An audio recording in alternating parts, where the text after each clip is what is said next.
Good day at day good mga ka-GT sa kalam, at ito nga pala po ay Sunday at ito naisipan ko po mag-ride at magpapawes kasi wala naman po tayong ginagawa at walang lakad mga ka-GT. Sunday po ngayon at ayun, ayan po, papasok po kami ng gate ng papuntang Pictou, Aguila Base mga ka-GT. Kasama ko po si Pisachino. Ayan, ano-ano lang po kami dyan, sway-sway lang, 1 to 1 to mga ka-GT. At ito po, pinalik po uli namin ang Aguila Base.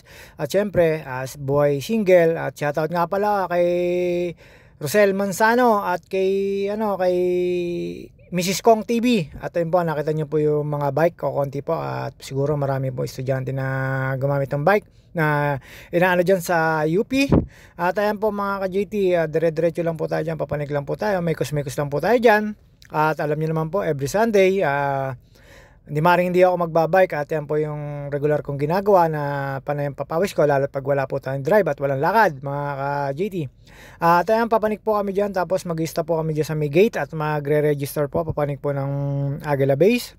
At yun na naman po ulit ang aming raray din ni Pisachino. At ayan po, sway-sway lang po tayo dyan mga ka-GT. After ko po makapagparehistro dyan at magpag-register si Pisachino, dumire-diretso na po kami papanik sa taas.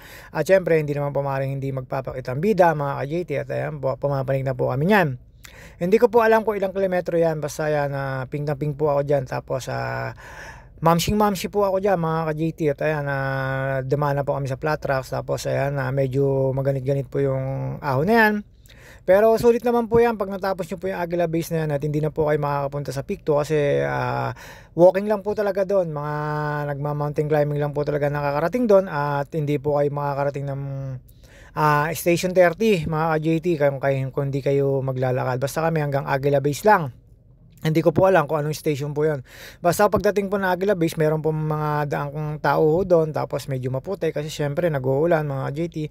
At ayan po, dyan po sa lugar na yun, medyo madulas-dulas na po yan. Naramdaman na po namin ang pag-ikot ng sobrang gulang, parang nag-i-skid daw. Tapos ayan, makikita nyo po yan after nyo po gano'n man tawag dito, flat tracks, makikita nyo po yung kalsada na yan na medyo hukay po yan, kaya ingat-ingat po tayo sa mga ka-riders ko dyan, tapos yung mga driver po. Tapos ayan po yung makikita nyo mga ka-GT, dire-diretso lang po tayo dyan, papanik pa po tayo. At ayan, medyo maganit-ganit po yung pinapanik natin dyan, pero okay lang po kasi ito naman po yung talagang gusto namin para pagpawisan. At ayun medyo hingal kabayo na po tayo dyan kasi ang haba na rin po ng aming dinaanan. At ayun, dumano kami sa may Picard, tapos pautang Forestry, Jamboree, at ayun po, tapos lumiko po kami sa may Healthserd, tapos mayroon pong tennis court doon, tapos dire-diretso lang po hanggang Botanical, tapos marami po mga building kayo makikita mga ka-GT. Tapos dito po wala na po kayo makikita mga bahay-bahay, doon na po sa parting taas. Basta ayan lang po, may mga kasalubong lang po kayo, tapos may makikita po kayo mga naglalakad, mga nag-register sa baba. Sabay-sabay naman po kayo makakapanik sa taas. Tapos yung iba po dyan na talagang pumapanik po ng Pictou, kami hindi naman po. Marami po napanik po dyan, at may mga guide po naman dyan, may bayad po yung guide, mga kasiklista ko, mga ka-mountain climbing dito sa Mount Makiling po yan. Lalampas po kami ng Makiling Forest mga ka-GT. At ayan po, medyo madilim po dyan, at nakikita ko po yung mabadya-badyang parang uulan mga ka-GT. Pero hindi naman po umulan dyan, basta dire-diretso lang po tayo dyan. Tapos ayun, sulit po ang pawis nyo dyan kasi mahabang ahon dyan, tapos may konting recovery. At marami ho kayo makakasabay na naglalakad, nagbabike, nagjogging. At ayun, hindi ko kami ikot dyan lalo pag wala kaming ride. Tapos ayun, makikita nyo po yung mga dumi-dumi po na galing na sa puno. At iwas-iwasan nyo na lang po yan, medyo madulas po yan. Tapos after po namin makapanik dun sa unang ahon, at ayan po, nakita namin yung mga nagwo-walking po dyan. Ayan, nagpicture-picture po sila dyan sa orange na kahoy. Pag nakita nyo na po yan, syempre alam nyo na malapit na ako kayo sa Aguila Base mga ka-GT. Pero kami dire-diretso lang po dyan ni Pisachino. At yun, good morning kami kina ate. At ayan, magpapangita kami niya sa taas mga ka-GT. At ayan, sabi ko, ate good morning naman siya.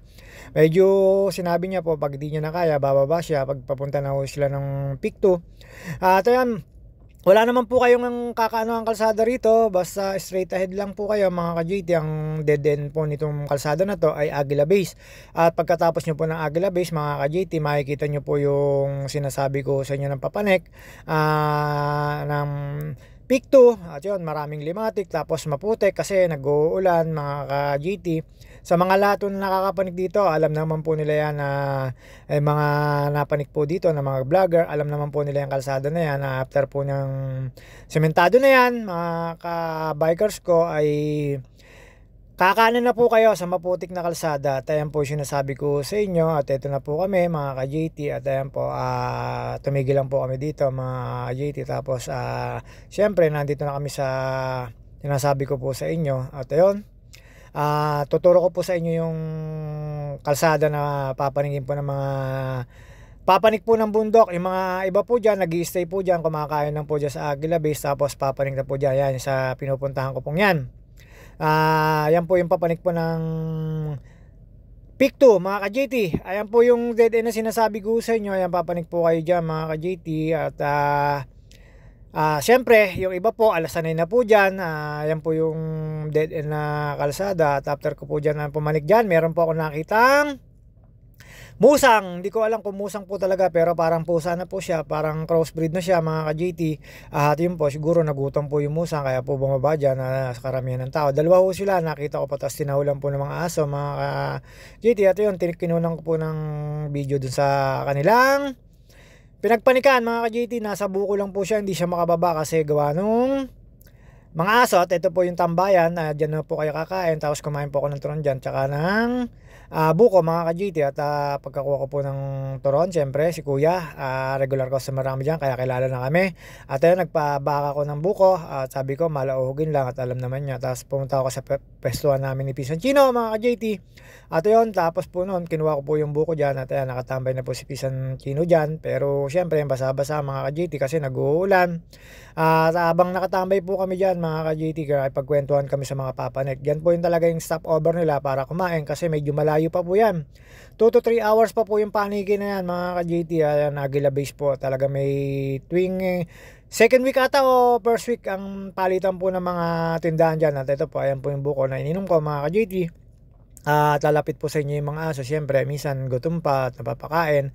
After po namin dyan magbukot kumain, ayan, dyan ko na po nakita yung sinasabi ko sa inyong tarsier, pero hindi ko alam kung tarsier, sorry po, musang po pala na parang pusa na siya mga ka-JT. Ayan, kulay black, nakita nyo po yan, nakakapit sa puno kasi tinataw lang po siya ng mga aso sa baba. Tapos meron pa po siyang kasama nando sa may buko na hindi ho makababa. Ayan mga ka-JT, ayan, kung nakikita nyo yung kulay black na yan sa may tabi ng brown, siya po yun, isa pong kasama niya. Tapos siguro nagugutom po kaya bumaba na. After po namin yan, syempre dito po kami dadaan sa mga favorite kong kalsada mga ka-JT.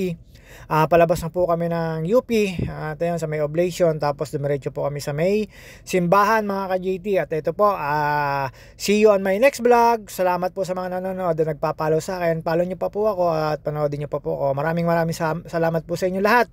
At ingat-ingat po tayo lahat ng nanonood sa akin. Ingat po mga bikers. At thank you so much and I thank you. Paulit-ulit JT. At ayun po, hanggang dito na lang po. See you on my next vlog mga ka-JT.